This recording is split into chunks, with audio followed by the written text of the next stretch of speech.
Kernel தியாகராஜனும் நம்முடைய இணையறார். Please take this question sir. தாக்குதல், இந்தியாவுடைய பதிலடி தாக்குதல் நெருங்கி கொண்டிருக்கிறது.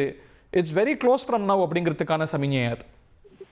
நிச்சயமாக இது நிச்சயமாக தாக்க போகின்றோம் அப்படிங்கிறதுக்கான ஒரு செய்தியாக பாகிஸ்தானை கொடுக்கக்கூடிய ஒரு செய்தியாக இதை பார்க்கலாம். அதையும் தாண்டி பார்க்கும் பொழுது இந்த மாக் ட்ரில் முதன்முறையாக நான் என்னுடைய சர்வீஸ்ல நான் பார்த்திருக்கேன். த்ரூ அவுட் இந்தியால எல்லா மாநிலங்களும் அதை நம்ம கொடுக்குறோம் அப்படின்னு சொல்லிட்டு ஃபார் சிவிலியன்ஸ் ஸ்டூடெண்ட்ஸ்களுக்கு அது மாதிரி மெடிக்கல் எமர்ஜென்சி எப்படி ஹேண்டில் பண்றது, ஃபயர் சர்வீஸ் எப்படி ஹேண்டில் பண்றது, ஏர் அட்டாக் வார்னிங் எப்படி ஏர் ரைடு வார்னிங் எப்படி கொடுக்கறது, அது எப்படி புரிஞ்சுக்கிறது, அதோட எஸ்ஓபிஸ், அதோட ட்ரைனிங், அதோட பிரீஃபிங் டிப்ரீஃபிங், இந்த முழுமையாக அதாவது இந்தியாவை போருக்கு மக்களையும் சேர்த்து போருக்கு தயாராகக்கூடிய ஒரு ஒரு சைனாக தான் இதை நான் பார்க்கிறேன்.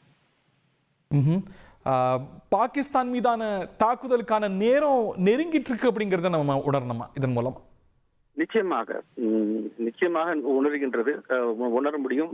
7க்கு அப்புறம் எப்பனாலும் போர் வரலாம் அப்படின்னு நான் முதல்லயே பலமுறை சொல்லியிருக்கேன்.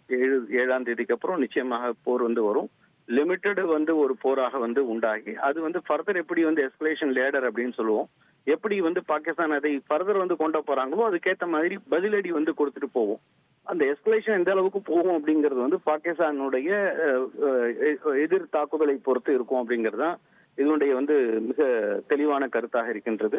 நிச்சயமாக நம்மளுடைய பாரத பிரதமர் ரொம்ப கிளியரா மெசேஜ் எல்லோருக்கும் கொடுத்துருக்காரு அப்படிங்கிறது தெரியுது. This message not only goes to Pakistan, this message goes to across the Globe including China. China நாங்கள் இன்டர்வென் பண்ணுவோம், நாங்க தலையிடுவோம், நாங்க ரொம்ப க்ளோஸா மானிட்டர் பண்ணிட்டு இருக்கோம் அப்படின்னு சொல்றவங்களுக்கும் கொடுத்திருக்கக்கூடிய ஒரு ஸ்ட்ராங்கான மெசேஜா தான் இதை பார்க்க முடிகின்றது. Very interesting. செய்திகளை உடனுக்குடன் தெரிந்து கொள்ள உடனே சப்ஸ்கிரைப் பண்ணுங்க.